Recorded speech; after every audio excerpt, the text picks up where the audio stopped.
ask a question afterwards.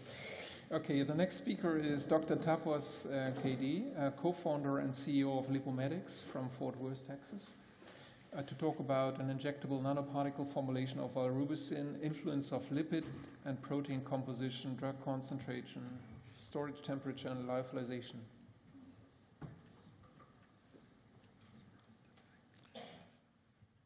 This one is this. And backward this one? This one, yes. Okay.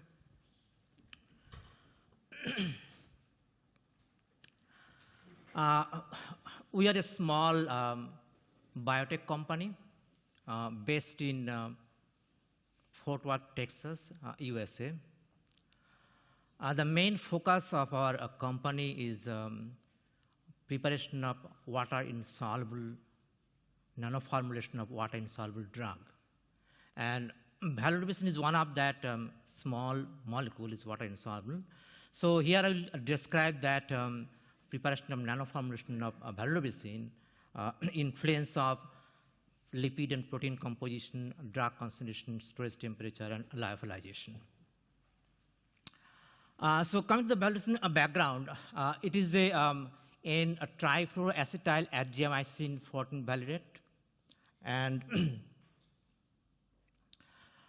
it is used for that treat the bladder cancer, and it is that analog that doxorubicin and administered directly infusion in the bladder cancer, and the first was launched in US in 1999, and that was the only new FDA approved product since 1998. And of course, the incidence of bladder cancer is in 2016 alone in the US, that was more than 75,000 and about 16,000 are death. And Valrubicin, this is the physical structure. This is the chemical structure of Valrubicin. It is a small molecule, and the most important characteristic of this molecule, it is highly insoluble in water. Its solubility is 0.3 microgram per milliliter, and that is the existing formulation that Valster, that is in Cremophorial. Although that Valrubicin is less toxic than normal tissues compared to that doxorubicin, it has been found in preclinical studies, but its therapeutic application is very much limited because of these poor water solubility and non-availability of these appropriate injectable formulations. So we tried to make this nanoformulation of Valrubicin by two different methods. One is that Quantical manufacturing process for Valrubicin nanoformulation. There are three major components. One is the API. You choose that high-value drug, and then choose the judicious choice of your solvents, ternary solvent systems, and then excipients, injectable excipients of a biopolymer, chemical polymer, or some of these other polyvinyl pyrrolidine, other things also. And also, we just use that less drastic processing requirements to reduce that deterioration of excipients. So this is our probiotic Quantical manufacturing process.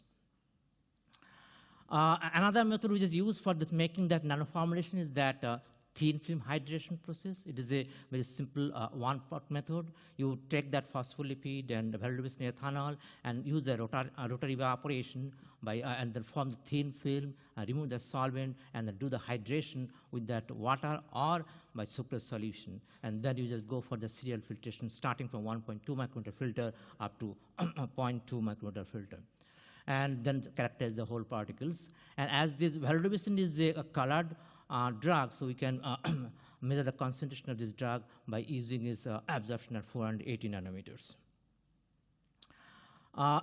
For this Valrubicin formulation, first thing we did the screening of different phosphocholine, starting from this small size, that is 1,2-dibutyryl, up to that is called PC4, PC6, PC8, PC10, PC12, PC14, PC16, with the increasing carbon chain length of this phosphocholine. And with these phosphocholine, we use that another lipids, that is cholesterolate. So we did that screening of the whole series of phosphocholine, and then this is the result to get. So in the first thing we made with that PC10, just because in our previous experiments with some other drug, we got some good nano formulation. But when it comes to Valrubicin, although we did some 3-4 attempts with the PC10, we really didn't get that smaller size. This size was really big. And even after filtration point 2, we get the bigger size particles. We are looking for the particle size smaller than the 200 nanometers. And these formulation was not also stable.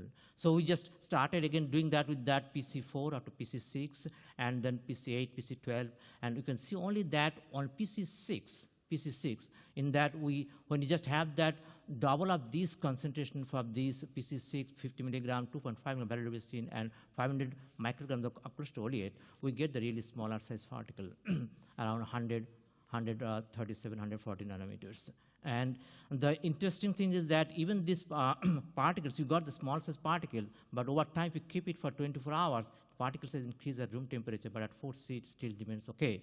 So we thought, okay, let's see whether we can just stabilize this particle. So next time when we just made that formulation, we did with that addition of sucrose, we got the smaller size particles, similar to that we just got earlier, but this time the particles was really stable even for that room temperatures.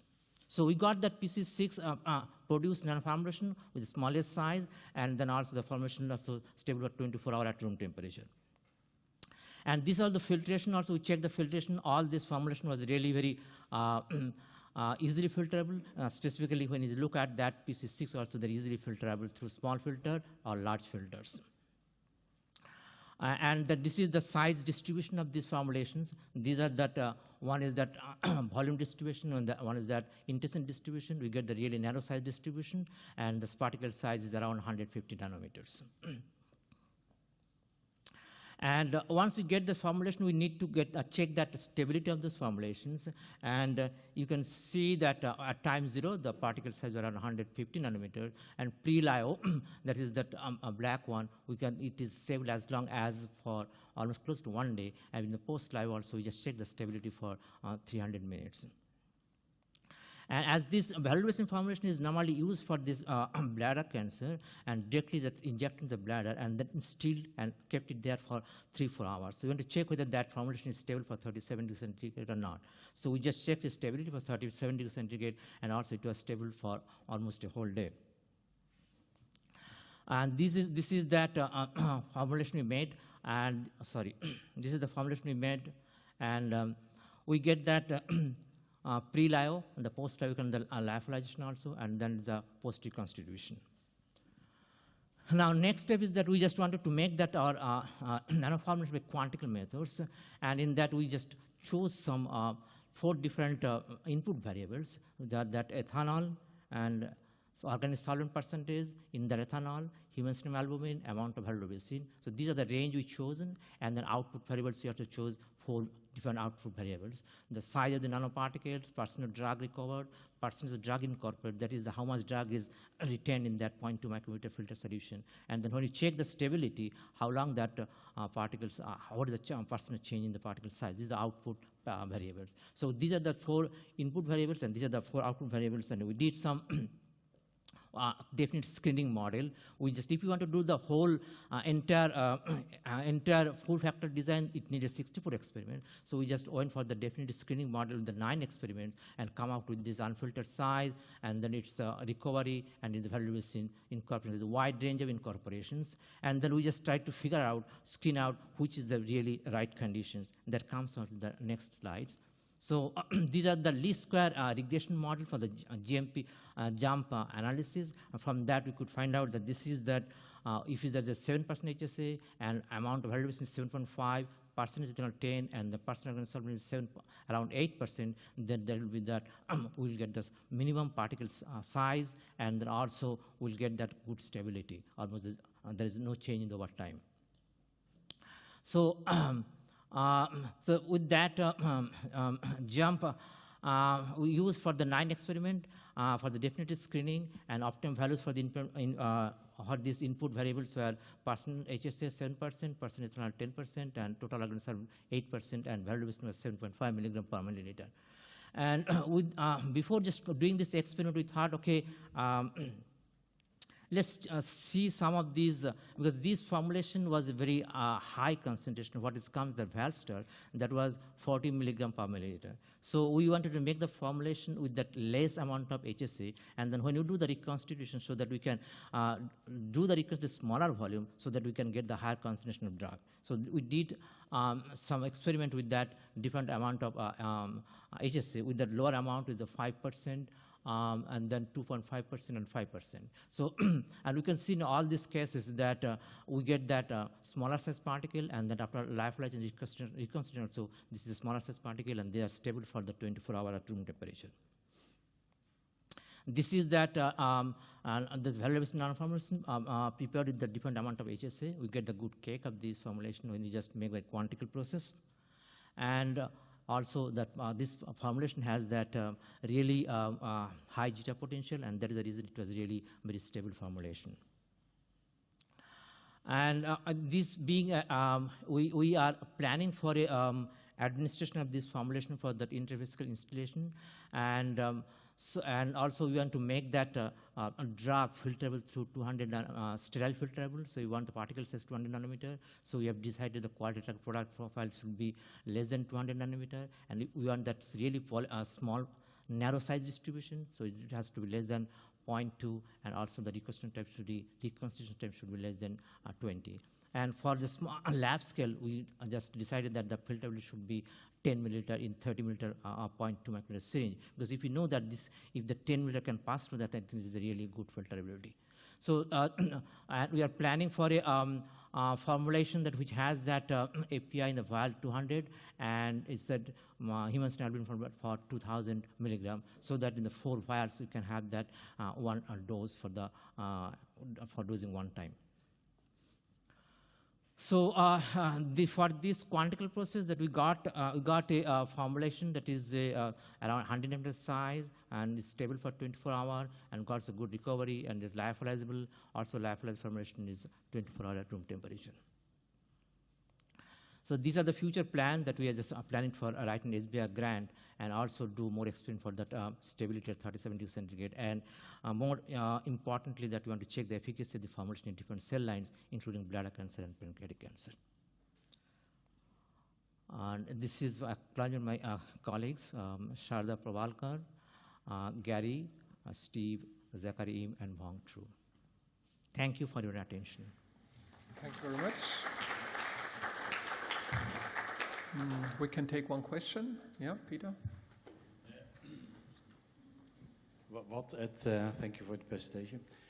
What are the advantages of your product, of your new formulation, compared to the original formulation? What is the reason for developing this new formulation? Oh, why are you trying to this formulation? The original formulation, that is, there's a Valster that is in chemophore. So it cannot be used as the injectable formulation. So one thing is that we can, although these Valrubicin has been found to be less toxic than doxorubicin, development hasn't been tried in that systemic. So if you have an excipient which is injectable, so it can be made some other uses also.